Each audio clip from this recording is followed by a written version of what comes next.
Jai Radha Madhava Kunja Bihare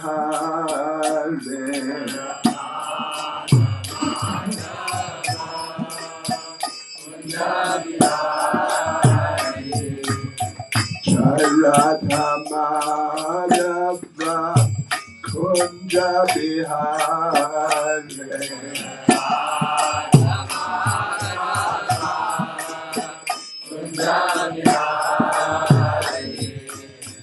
Gopijana Balava Giribaladhare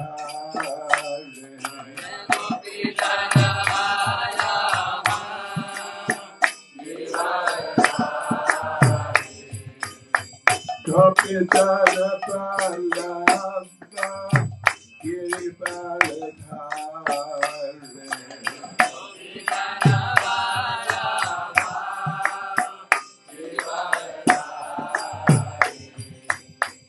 Yashodanandana Raja Janaranjana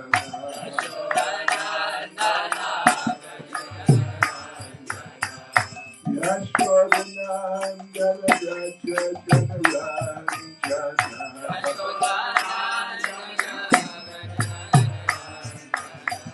Yamunatira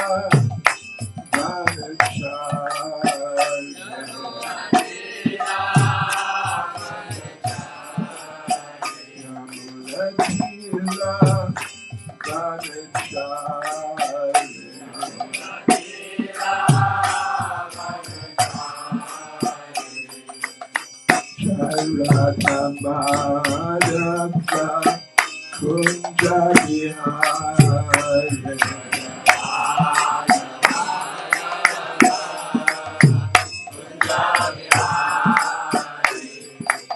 Jai Radhamadava Kunja Bihare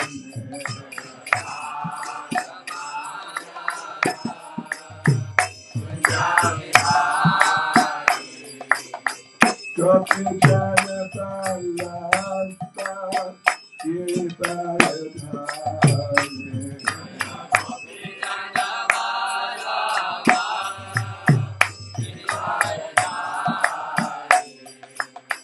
Gopijana Balava Giribaladhare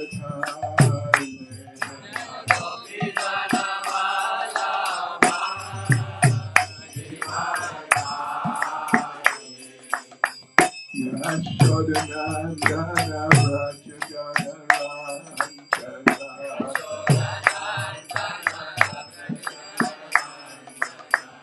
Yashodanandana Raja Janaranjana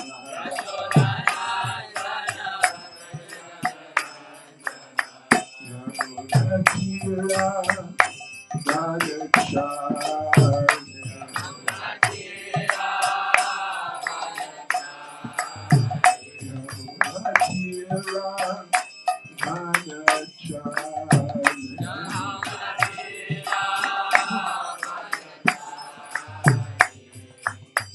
Jai Radhamadava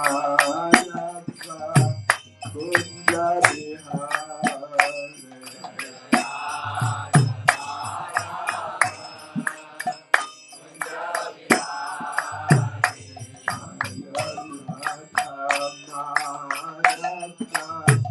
Kunja Bihare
His Divine Grace, A.C. Bhaktivedanta Swami Srila Prabhupada Ki Jai. ISKCON Svandracharya Srila Prabhupada Ki Jai.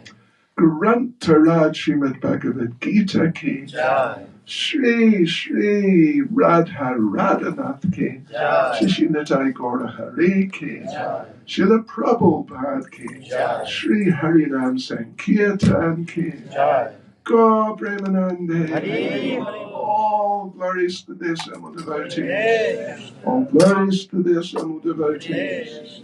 All glories to their Samu devotees. All glories to Sri Guru and Sri Gauranga. All glories to Srila Prabhupada. Hare Krishna devotees. Yes. How nice to be with you all again. It's really wonderful. Thank you for coming. And could I just make one request before we really start? Could we, particularly the ladies, if you don't mind, but the men also to some degree, could you move forward? Is that okay? Because there's this tendency for devotees to get sort of bunched up at the back. And actually there's tons of room. There's just tons of room. We could have at least another 50 devotees. No problem at all. Hare Krishna. So yeah, otherwise, they look in the door and they see it looks full and it puts them off. You know what I mean? So anyway, let's try to be as welcoming as possible. Yes, so, I received an order from the management of ISKCON Midrand. Yes, there he is. the temple president. That I must try to say something about the real meaning of freedom. Interesting subject. So, therefore, being thus ordered, what can I do? I have to do it. Right, so yeah, let's have a look at the subject matter. Okay, but first of all, please repeat after me. Om Namo Bhagavate Vasudevaya. Om Namo Bhagavate Vasudevaya. Om Namo Bhagavate Vasudevaya. Om Namo Bhagavate Vasudevaya. Om Namo Bhagavate Vasudevaya. Om Namo Bhagavate Vasudevaya. Yes, so devotees, the real meaning of freedom. We are going to read a verse, sort of base the presentation on a verse from Bhagavad Gita. That's very nice because Bhagavad Gita is our foundational text, basically, along with Srimad Bhagavatam, but Srimad Bhagavatam is more like for the advanced students. Of course, I'm looking around and I see at least most of you are advanced students. Hare Krishna. Advanced student, yes. So, but anyway, Bhagavad Gita, it all begins with Bhagavad Gita. And it's just such a wonderful literature. It is just such an amazing literature. I remember when I first read Bhagavad Gita, it was 1973.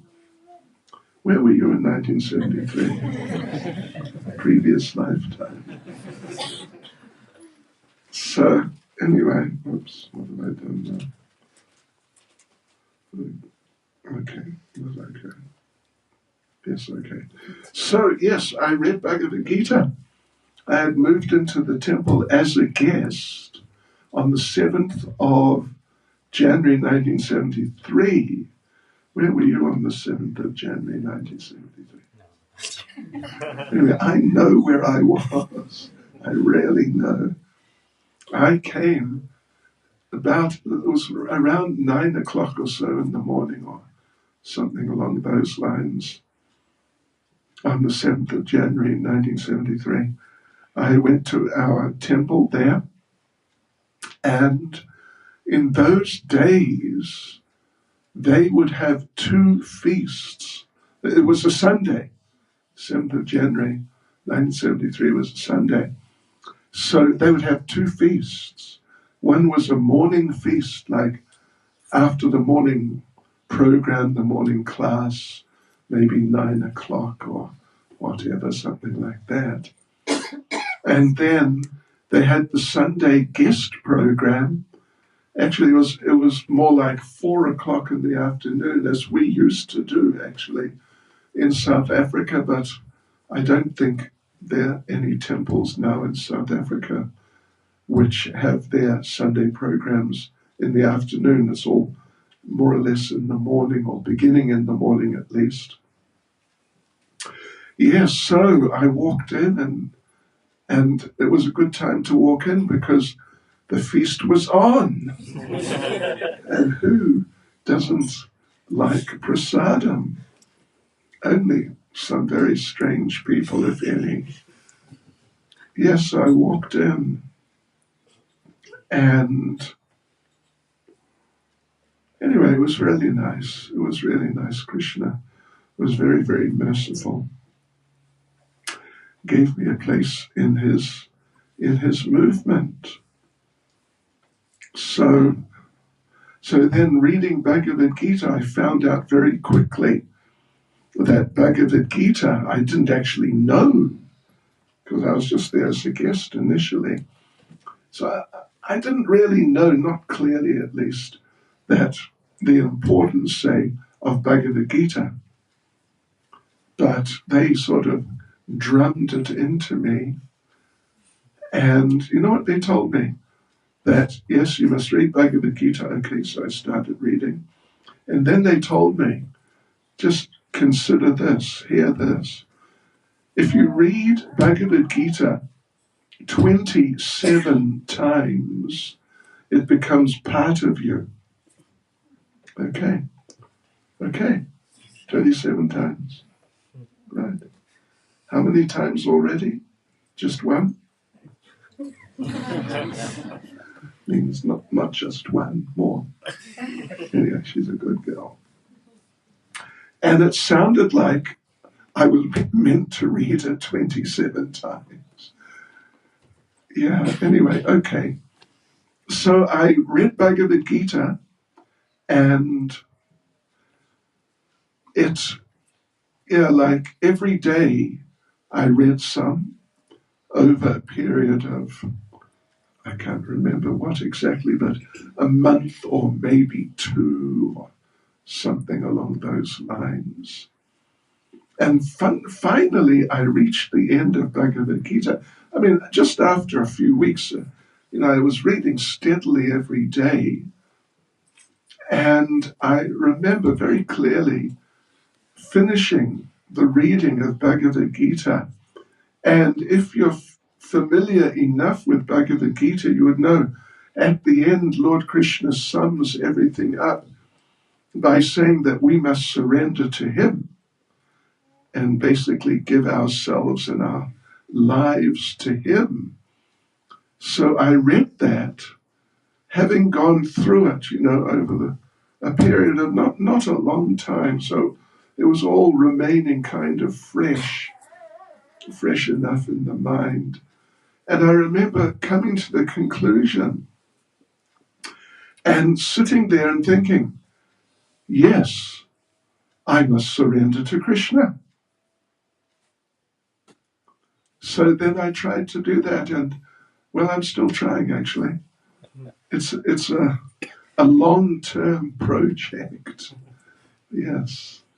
But it's just a great project.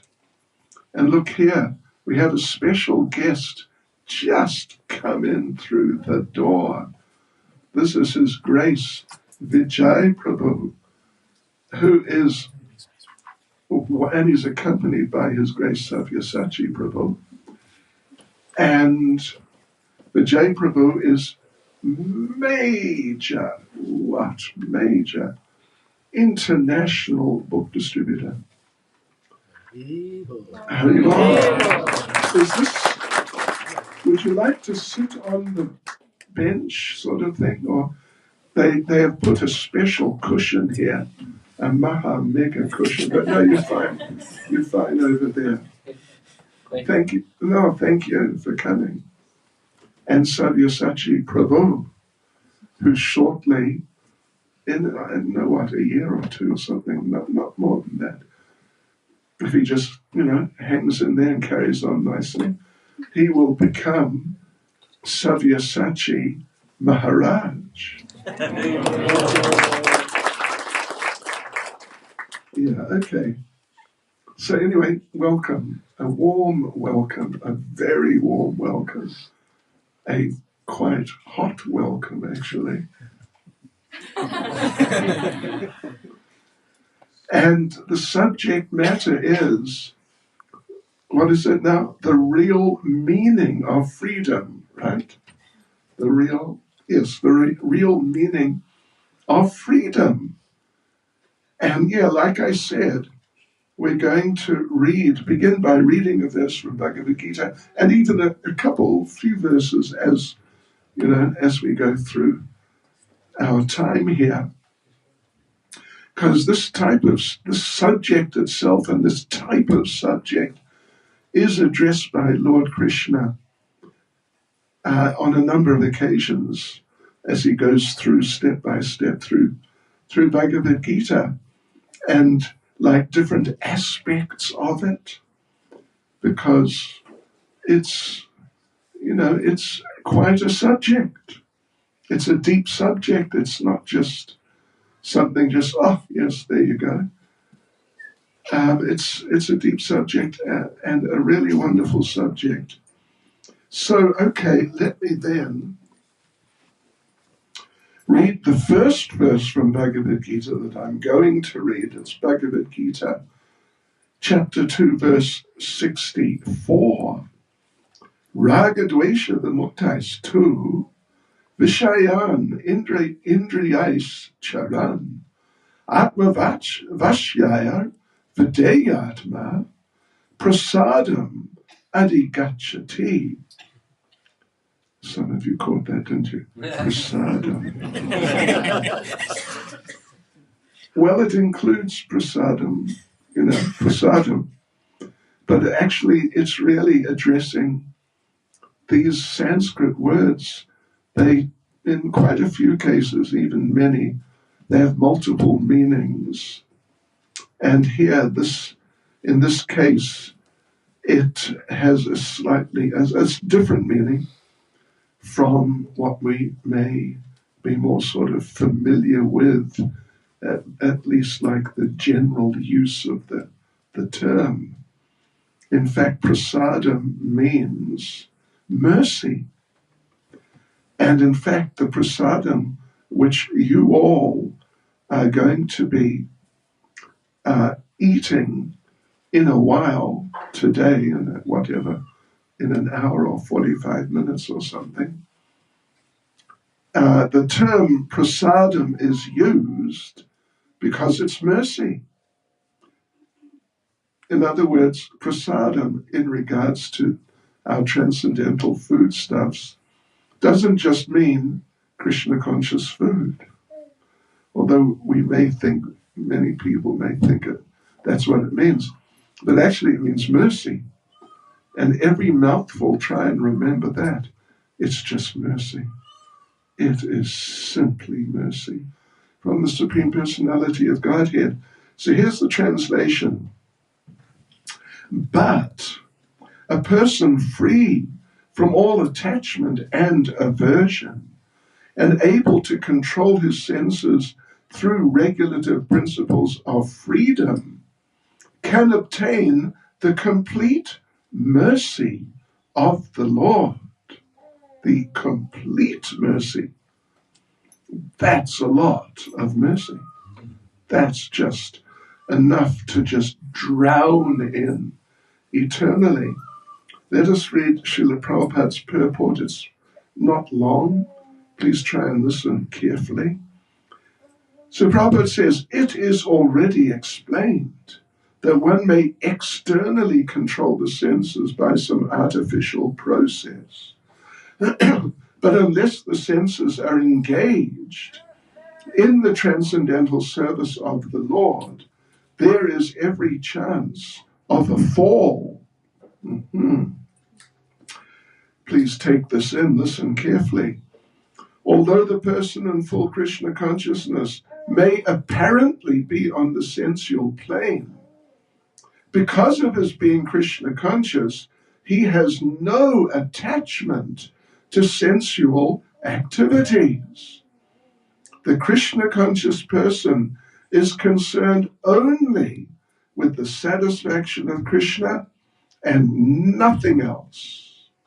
Even when taking prasadam, I mean, maybe it's a higher level of Krishna consciousness than, however many of us are on, but we taking prasadam ideally, and, at least we should try and cultivate this idea that we are eating this prasadam for the pleasure of Krishna, not just because it's tasty and we like things which are tasty. It is tasty, but that tastiness is the mercy of Krishna. So try and bear that in mind. What do you think? Try. Thank you. Very good. Try and bear that in mind.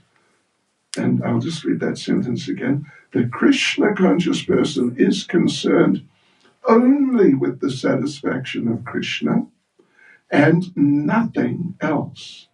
Therefore, he's transcendental to all attachment and detachment. If Krishna wants, the devotee can do anything which is ordinarily undesirable. And if Krishna does not want, he shall not do that which he would have ordinarily done for his own satisfaction. Therefore, to act or not to act is within his control, the control of the devotee, because he acts only under the direction of Krishna. This consciousness is the causeless mercy of the Lord, which the devotee can achieve in spite of his being attached to the sensual platform. So anyway, that's something to start off with. Let me just chant a few prayers. Nama Om Vishnu Padaya Krishna Prestaya Bhutale Shrimati Bhakti Vedanta Swaminiti Namane Namaste Saraswati Devi Gauravani Prachane Nirvishesha Shunyavadi Basti Chale Shatarne Sri Krishna Chaitanya Prabhu Nityananda Shri Advaita Gadadha Shivas Adi Gaura Bhakta Vrinda Hare Krishna, Krishna Krishna, Hare Hare, Hare Rama, Rama Rama, Hare Hare. Vanchakalpatarubhyascha kripa sindhubhya evacha Paritanam pavanebhyo vaishnavebhyo namo namaha. Our respects to all the devotees. So this is the first verse that we're looking at here as far as the subject of the real meaning of freedom is concerned, and we can just note how Prabhupada begins the translation of the verse, that a person freedom, right? A person free from all attachment and aversion, and able to control his senses, his or her senses, through regulative principles of freedom, can obtain the complete mercy of the Lord. Yeah, well, it's interesting. It's very interesting. Here in this verse, the Lord Krishna said that a person who's free from attachment and aversion. Attachment means, in this context, it means that those things, some things, which under our normal circumstances, we would feel are very nice and very desirable. And aversion, of course, aversion means those things which normally we would not be interested in. In fact, they might even sort of repulse us like that. We'd really be quite strongly opposed to getting involved with them or have to deal with them. I'll give you an example. Here's an example. In the beginning of Nectar of Devotion, or in the earlier parts at least, I can't remember exactly, but what is it? Anyway, it's in the early part. There is mention of spontaneous devotional service. It's just a mention in very simple terms.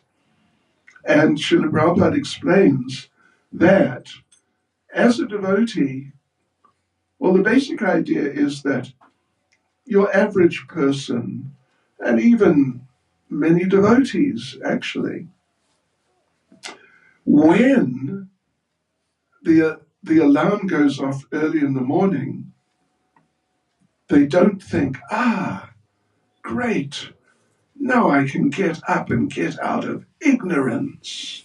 And just get into Krishna consciousness. I know many think that the first words which enter the mind are, oh no, I've got to get up, or rather, I'm meant to get up now. And some don't. Am I right? Or maybe you're all, very more advanced devotees than I thought. But you know what I mean. I'm sure you've seen some people who are like that, right? Even if you're not.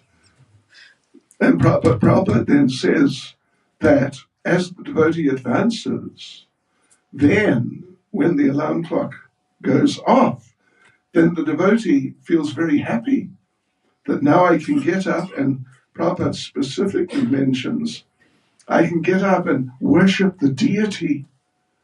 Yes. So, that's nice. That's attachment and aversion, right? Aversion for something which may be a little on the austere side. Getting up early.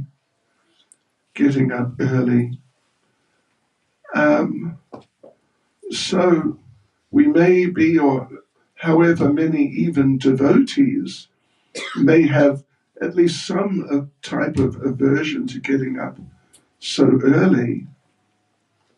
But by developing Krishna consciousness more and becoming a little advanced at least, they develop some appreciation and, in a nice sense, attachment for the Supreme Personality of Godhead. So they become happy to get up and they look forward to getting up.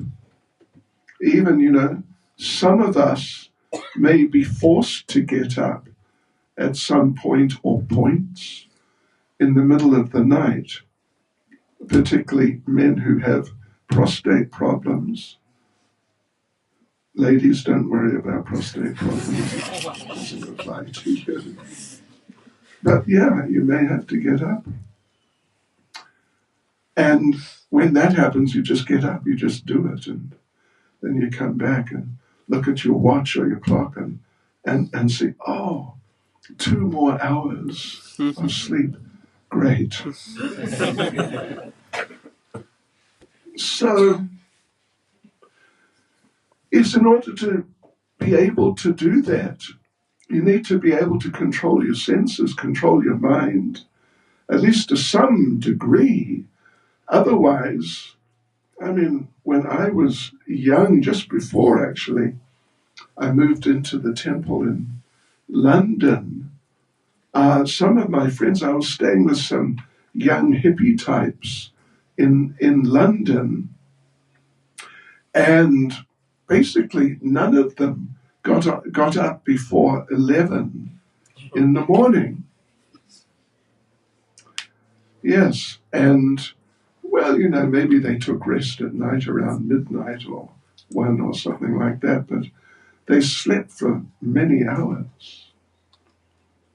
Yeah, so anyway, we have to be able to control our senses and our minds and become free from these lower urges, these lower feelings, you know, like things like meat eating, intoxication, illicit sex life, gambling, Bollywood.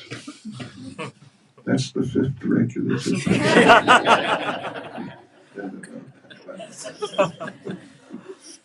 It's pretty much on the same level as the others. Yeah. So we're going to become free of them. Of course, it's a step-by-step thing.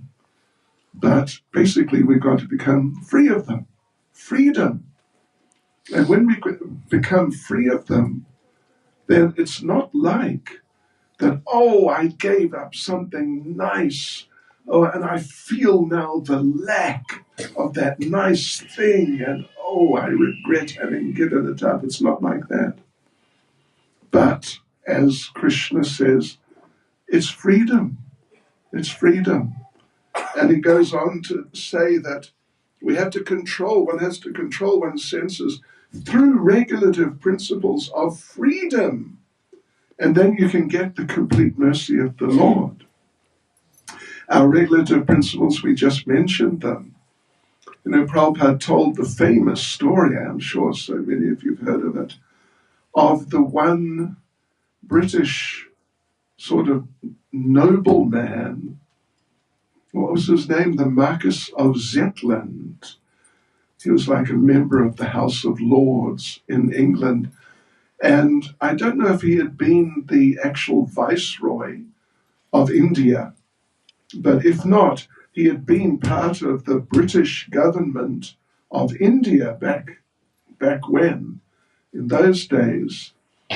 And he'd spent some years in India, so he knew some things about how things work and even about the culture and the religion. So he asked one of Prabhupada's godbrothers that, how can I become a Brahmin? He had picked up the idea that Brahmins are highly placed, like respectable people in society. So how can I become a Brahmin? And apparently the devotee said, Prabhupada tells the story, the devotee said that, oh, it's simple. Just give up meat eating, intoxication, illicit sex life, and gambling. That's step one, and away you go. And the man said, give up those things? I'd rather die. This is material consciousness. So these regulative principles then, someone like that, and even whoever, different people, and in the beginning maybe some devotees will think, these are like regulative principles of austerity, or regulative principles of, what word am I looking for? Like difficulty. Suffering. Regulative principles of suffering. In other words, they're just really not nice. But here Lord Krishna is saying we have to learn how to control our senses through regulative principles of freedom. And that's actually what they are. I mean, there's more to freedom in Krishna consciousness than just those things, but they're a very important ingredient in the picture of what is freedom in Krishna consciousness. And without becoming free from those things, you won't be able to make great progress in Krishna consciousness. Does that include Bollywood? He said it includes Bollywood. No kidding, actually. So yes, those things are there to help us, not to make us suffer or hinder us, make us uncomfortable and something like that. They're to help us get free from things which are sources of pain. Pain, really, yes. Pain. I was just reading something this morning, would you believe? Someone had written about this person had been living with someone for like a decade. Then after a while they decided to marry.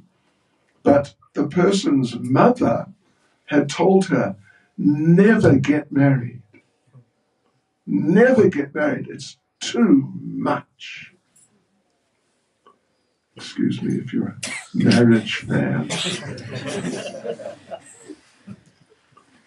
Yeah.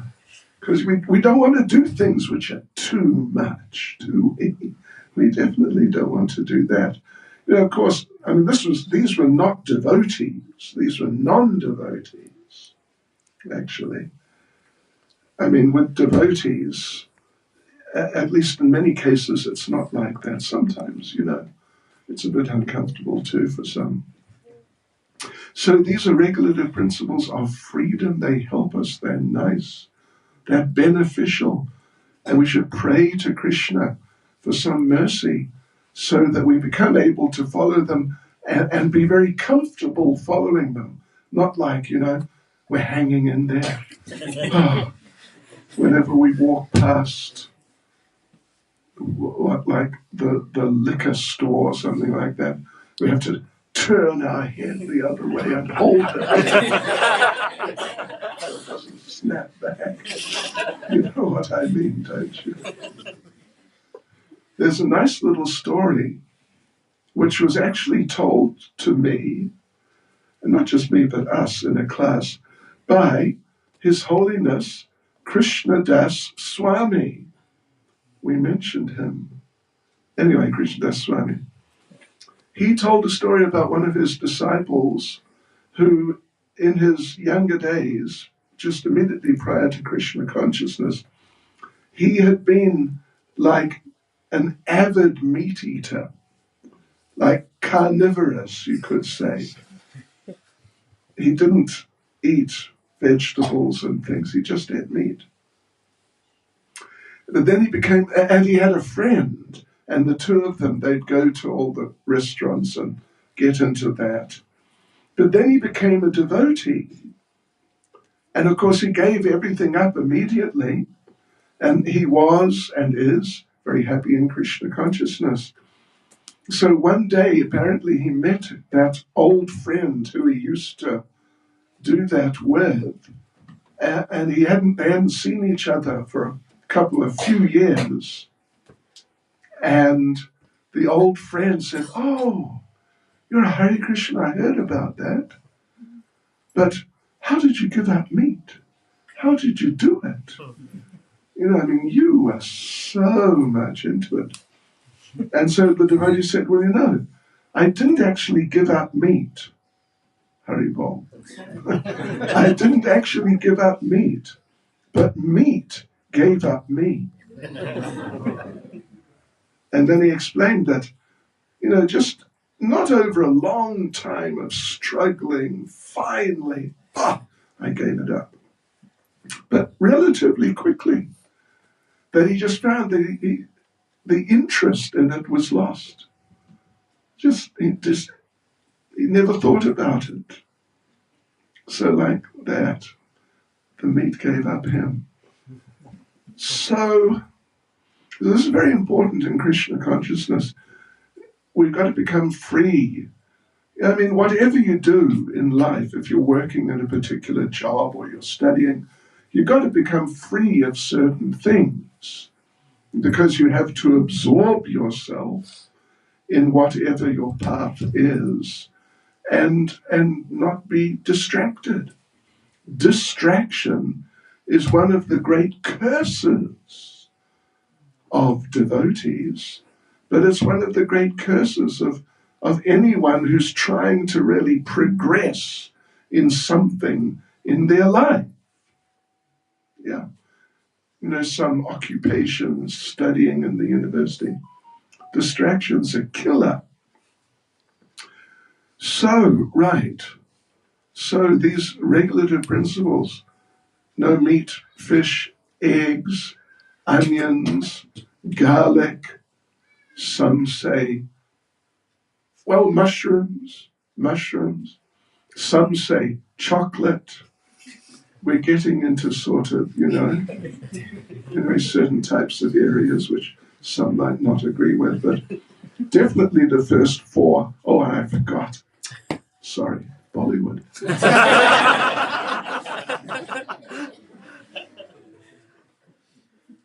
Yeah, we got to get free of them, and as we do, as we do, step by step, by becoming more and more absorbed in Krishna consciousness, we will feel better and better and better.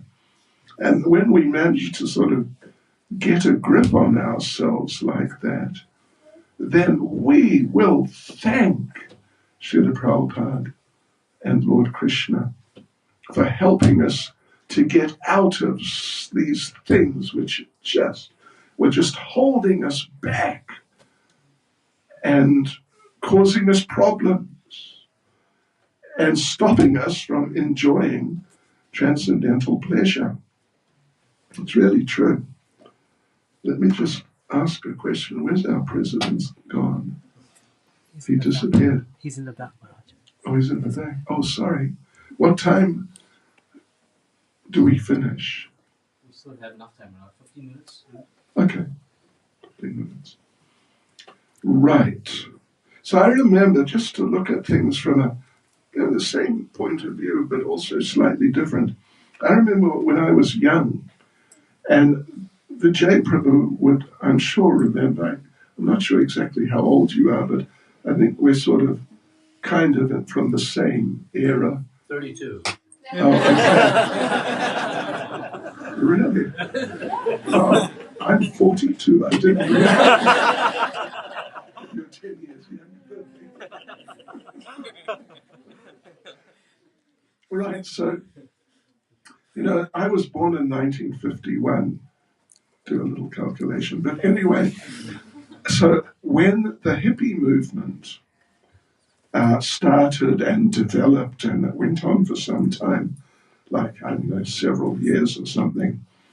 So I was like teens, early to mid, getting into the teens. And, I thought, this is cool. This is just too cool. This is absolutely super duper cool, I thought. And, one of the main, you could say, thrusts of the philosophy, it was a philosophy, it was very much a philosophy and a way of life. One of the main thrusts was, we want to become free of certain things which hold us back, at least as far as we can see, as far as we think. There are certain things which hold us back from enjoying life, and so they're just undesirable things.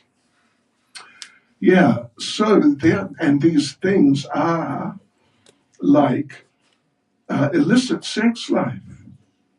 That was probably the main one, or at least along with just freely taking intoxication. And I do not mean like beer or mainstay, but other forms of intoxication. Gee whiz. There are all these laws. There are all these laws that we can't do this and we can't do that, and if not laws, but there's all these kind of moral standards which, like, our parents accepted as just being normal, like a young man and a young woman cannot live together unless they're married. When I was young, that was just normal. People hardly did it. They hardly did it. But nowadays, at least from what I've heard, in the westernized countries, at least like really westernized, it's quite unusual for people to only live together, young man, young woman, just only after they're married. Many of them, and even, I shouldn't say this. Should I say it? He says I should say it. Even some devotees in Russia. I mean, it's not so common in South Africa, although it happens, even amongst the Bharatiya community, means even amongst the Indian community of devotees sometimes. But in Russia, it's just accepted as normal. You should live together for some time to see how it works in whatever, different ways. And then you can get married. I'm not kidding you either. It's really the normal idea. So the young people, they wanted to be free of these things which they thought they're restricting us. They're just bad for us. It's just old fuddy-duddy stuff. And not just fuddy-duddy, but it's wrong. It's actually wrong to follow these moral standards. It's wrong. So they took that to be freedom.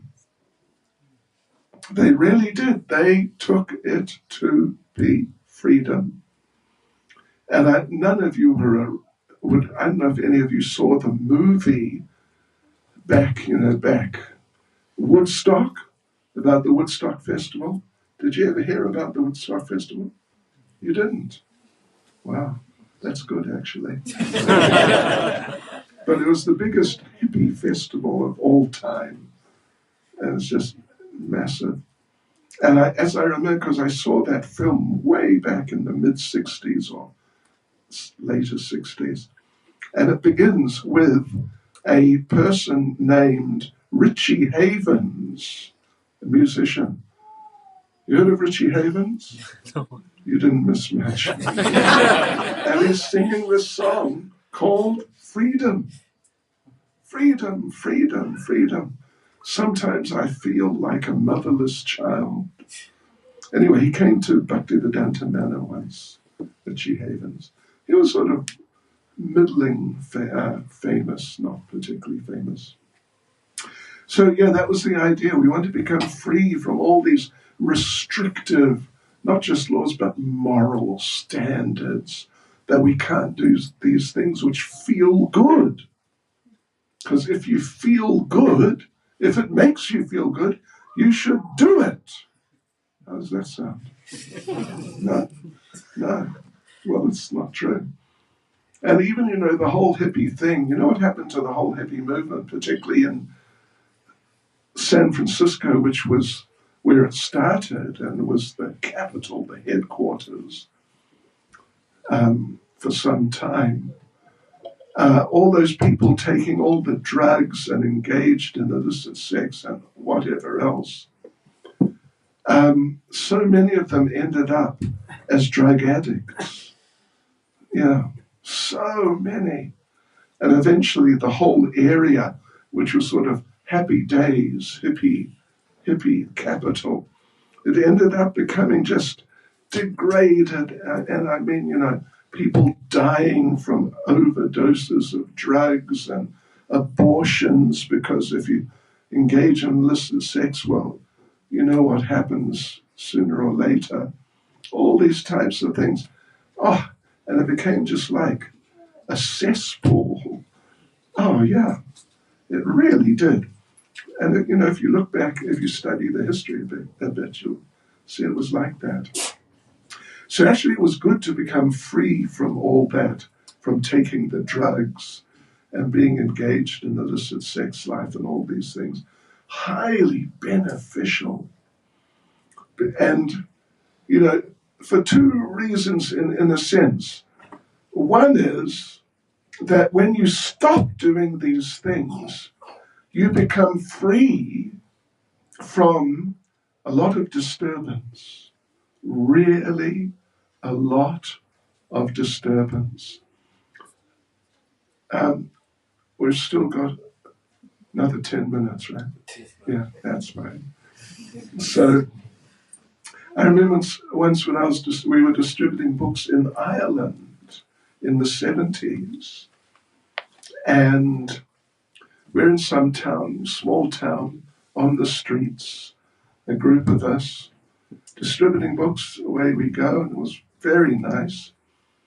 And who should come along but two, like, real drunkards, really just, it was in the morning sometime, and they were just in a real state and waving bottles, and they came by and they saw us, and they didn't know what to make of us who were dressed as devotees.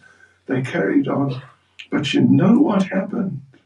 One of them, they got about 10 meters, 15 meters past. One of them suddenly turned back and spoke to us. And like he's totally intoxicated. But suddenly it's like he's not intoxicated at all momentarily. And he said, whatever you do, don't drink. Because you'll end up like me. Don't do it. Don't do it. Then off he went waving his bottle. Seriously. Yeah. Because a lot of those people, they understand. I mean, particularly something like intoxication, that it's got such a downside. Oh, my Lord. That it would just be better if they didn't do it. So on one hand, if you do those things, they inhibit your ability to become absorbed in Krishna consciousness. If you're in some state of intoxication, if a person is, then, and they try to chant Hare Krishna, it will be much more difficult than if they're in a, normal, proper state of mind. It will be much more difficult. Yes. So that's there. These materialistic activities are obstacles to our development of Krishna consciousness. Therefore, to follow the principles frees us from obstacles to our happiness. And on the other hand, if you stop those things and now you're able to absorb yourself in Krishna consciousness, you become so happy. It's just amazing. Totally amazing. And type of happiness which has got nothing to do with all those so-called types of happinesses. Really. It's just far higher and sweeter and nicer. It's amazing. So this is the real meaning of freedom, that we need to become free. Well, ultimately, we need to become free from anything which obstructs our Krishna consciousness. And, it depends. I mean, it could even be a type of work or a type of job. Not all jobs are equal, of course.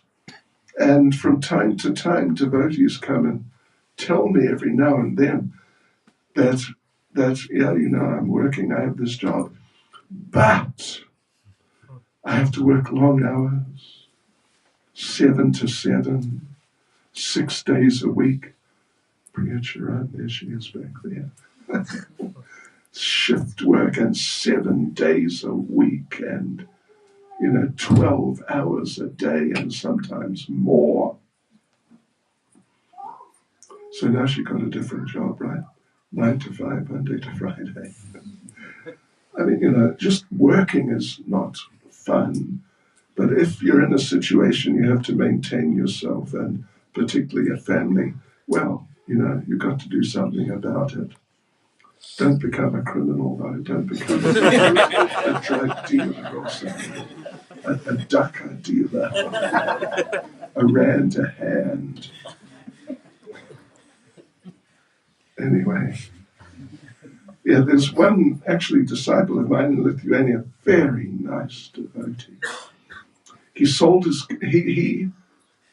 previously was a representative of a company that manufactured sophisticated medical instrumentation.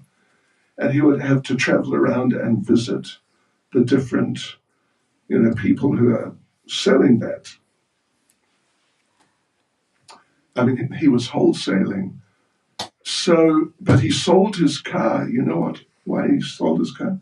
So he could go to Mayapur and visit Mayapur. He sold his car. So now he had to take the bus from one, wholesale place or whatever to another. And he told me, these buses, they're packed with people, wall to wall people. And they play this music, the type, boom, boom, boom. And I'm there all day with these people. And his question was, how do you chant your rounds nicely in a situation like that? And I told him, you don't. I told him, you get another job. So he did. Yes. Right. So, yeah, if you have to work, you have to work. It's better, if you've got such responsibilities, it's better to work in some decent enough sort of job rather than become a criminal. Yeah. Back, around the time I joined the movement, there were some devotees. I mean, yeah, they were chanting 16 rounds a day, but they were drug dealers, like the real thing, importing from America, Southeast Asia. The one whose name I haven't seen him for years, Paramahansa Das. He went off with Siddha Swarup, actually, back in the 70s.